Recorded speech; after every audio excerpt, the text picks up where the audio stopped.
The vane arms, our biggest project to date, that keeps me awake at night but also excites us every time we visit. Coming up in this episode, the boys bankrupt me. Been spending all my money. Another 400 quid. I get scared by a nut. One little nut holding that on. And Gary does some vibrating of sorts while showing us how to install copings. Vibrate it as much as possible, roughly in the direction you want it to go. But before all that, let's jump back a few days to building in -6 degrees. Let's head out another day, Sudborough. Show you a few updates of what's going on. It's -6 this morning.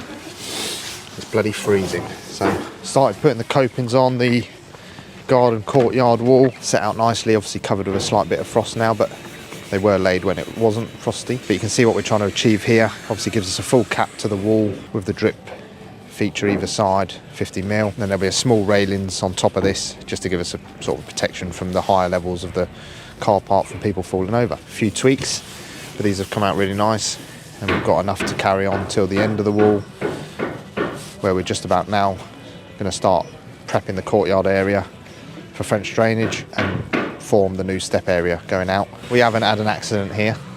No one's been silly enough to drive into it, which is pretty impressive for our bunch. However, now we're creating access back in, prep the courtyard areas, the details slightly changed, and then we'll form new steps coming out, as building regs have basically confirmed that they do want egress from the courtyard. So there'll be a landing, and then the steps will run back up towards the top of the tarmac drive. So the roofing guys are back with us. We are another step closer to getting the roof finished, and fair play to them, because like you say, it's -5, -6. Luckily they're one of the trades that can carry on, because they've got a nice big blowtorch, which everyone's been very accustomed to the last couple of days. If it is your first time watching the channel, then I'm just going to give you a quick overview of the pub as a whole and the cottage. I'll show you what we've been up to. Back in May of last year, we were instructed to undertake a full design and build contract, which in layman's terms means a full strip out and rebuild. Looking back over this period to date, we've discovered an historic piece in the pub, a hidden safe, unfortunately with nothing but dust inside, tore the building back to a complete shell, which at times made me wonder if this place would ever be finished. We spent countless man hours bringing the vane arms back to life, so now you're up to date, let's jump back to it. So back into the red brick building, part of the pub, the newer element of the pub from the fact building. Now we're starting to put stuff back together. We've got the new staircase going in, full new joist systems in, stud walling upstairs, and a new concrete floor to be poured next week once temperatures start going this way. Back inside the original part of the pub, prepping for the full new floor slab to go in. Guys are cutting all the rebar mesh to suit and tying all that together to give us a solid base to work back off and slowly start putting things back together, which is very exciting. We've managed to get the first sets of joists back in, which has not been an easy task, so we wanted to crack on with that very earlier than doing the main pub, just so we can factor any problems in as we go along, but they are in. Again, we'll have soon to have an upstairs floor back in, and I'll be able to show you back upstairs. So if you're not too au fait with construction as a whole, or you're new to the channel, we are still aiming for a May completion, and it may look like there's still a lot to do, but we're now at a point where we're at a blank canvas. You know, the structural sides elements are done, we're weather tight, so you'll be surprised how quick the next stages fly on.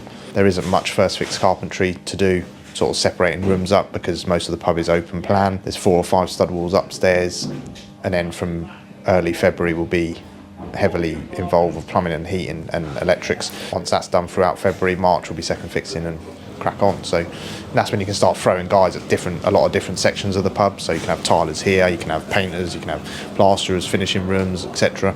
So you'll notice a big ramp up in manpower to get this over the line, but as long as the client has decided all the second fix materials, of course.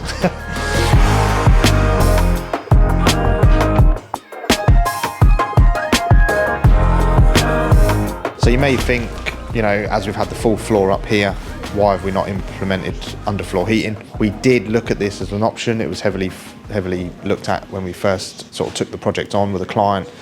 The client initially, yes, did want underfloor heating throughout, but when you actually did the calcs, you got to remember, with heavily stone buildings, facades, you're going to lose a lot. You're going to have a lot of heat loss go out of the walls.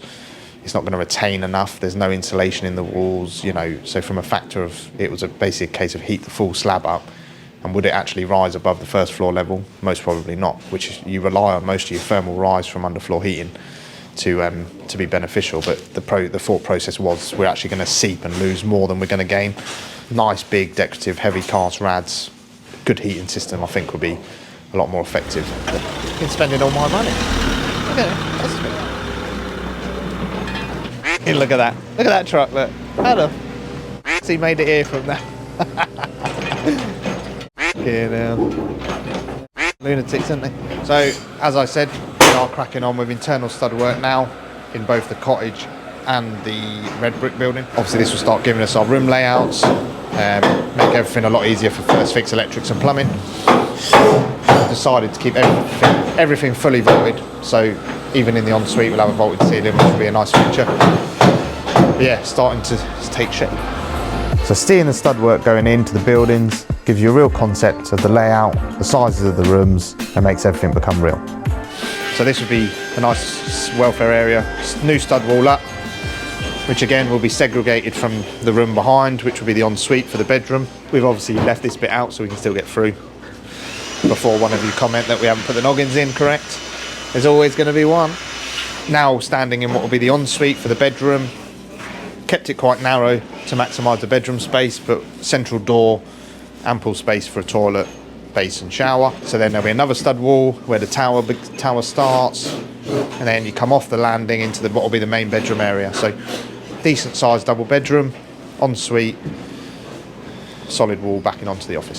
The old poo machine, coming empty the old week's worth of slop. It's a necessary evil, I'm afraid.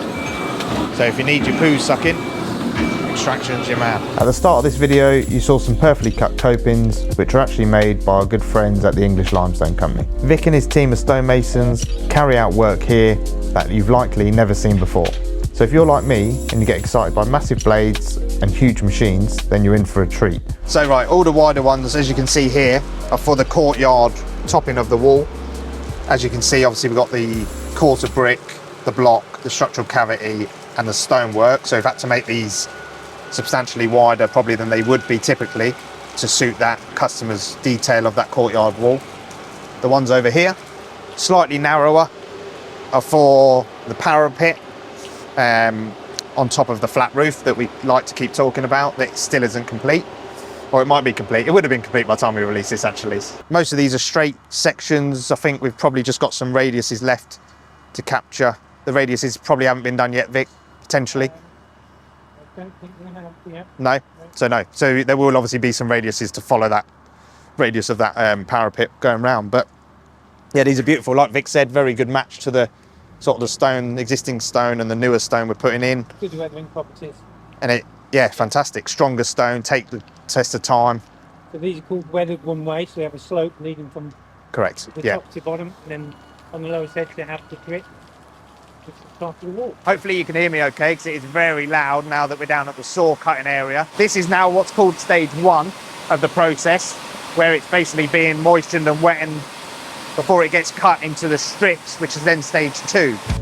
Stage 2 of the process involves cutting the large block of stone into the desired sizes for the particular job. Once this is complete, it gets moved over to the final stage, which Matt explained how the CAD designs get uploaded to allow the machine to read and cut to perfect precision. As you'll see now, they've kindly stopped the blade working, otherwise I wouldn't be stood this close, obviously, and they've tilted it so it's horizontal, just so we can get a bit more of an indication on the size, the diamond tipped elements, and yeah, like I say, traditionally, you'd think maybe that the edges are, or each tooth is sharper, but it's not a wood blade, it's not cutting wood, it's cutting stone. So on this blade here, we've got hard and soft teeth. The hard teeth to give us longevity, the soft teeth to give us a nice clean cut. These are 11mm segments, and we calibrate every week or so, depending on how heavy it's been working, to make sure the cut's always exact. This blade's been doing a lot of profiling, hence why it's slightly beveled on the edge there. So what we'll do, we'll turn this blade over at some point, and gives a nice square edge on the other side to give an even turn. She turns at 660 revolutions a minute. And on a smaller blade, as you go down, that speed has to go up. So when we go down to a 400 blade, it'll be at 2,200 revolutions, and anywhere between there for the size of the blade. This is a 1,300, this one. 13. So it's got a cut of 540 with brand new teeth. So that's so 540 of the teeth. These teeth are probably worn down a mil. Yeah. So every mil is actually 2 mil because you lose top and bottom. Yeah. One little nut holding that on. I know. But when it's this way round, then you worry. Yeah. It looks a bit more. Yeah, when it's facing facing the table or the floor You're or not the to worry, walls, just you're go all that right. way. Yeah. As you can see, I was getting a bit nervous as Vic previously told me that it spins around 35 metres a second, and all that's between me and losing some limbs is a very plastic looking yellow door. Let's jump back to the vane arms where my voice has dropped and I've gained some extra timber. Right, so what we're doing is we're replacing the stones here. It was a bit over the show, so we were thinking about putting a lead detail round to cover this because it's going to be quite a big perp here. But we decided to raise all the stone up just a little bit. What we've done in preparation before laying these, we've actually dry laid them. And the reason being, these are all cut to measure. So we wanted to make sure we can move them about, because once you lay them, they're set, we ain't got much play with it. So dry lay it all. After we've done that, we're going to start from one end and just pick it up, lay the muck, lay the stone, and we're going to work our way round, going from obviously this edge round here, following the curve, right to the end there. Adding these copings to the flat roof sections helps finalise and complete the weather sealing, and I'm sure you'll agree, really helps finish off the visual appeal. So now we're on top of the flat roof. You can see the copings that we made by English limestone, and then it goes back to what we were saying with the timber, the templating, sorry. Originally they came out, templated all these coping stones to suit the radius of the wall that we'd built. As you can see, these have been pre-sloped, one-way weathered, so the rainwater is to slope onto the flat roof and then to obviously go into the gutter and drain out. Detail at the bottom is the drip feature, so any water coming off and down will get caught by this, and it won't allow it to run in towards the felt. It will get cut off here and it will drip from this point.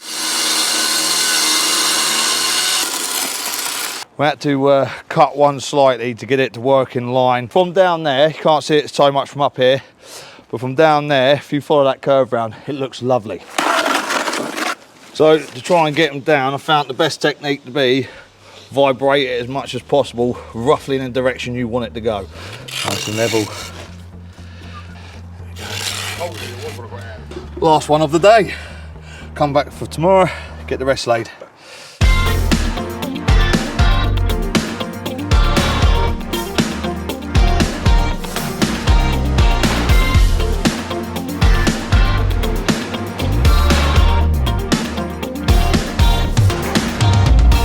It's a big day today, guys, at the pub. We've got full concrete pour for the slab of the red brick building, the cottage, low level, and the pub itself.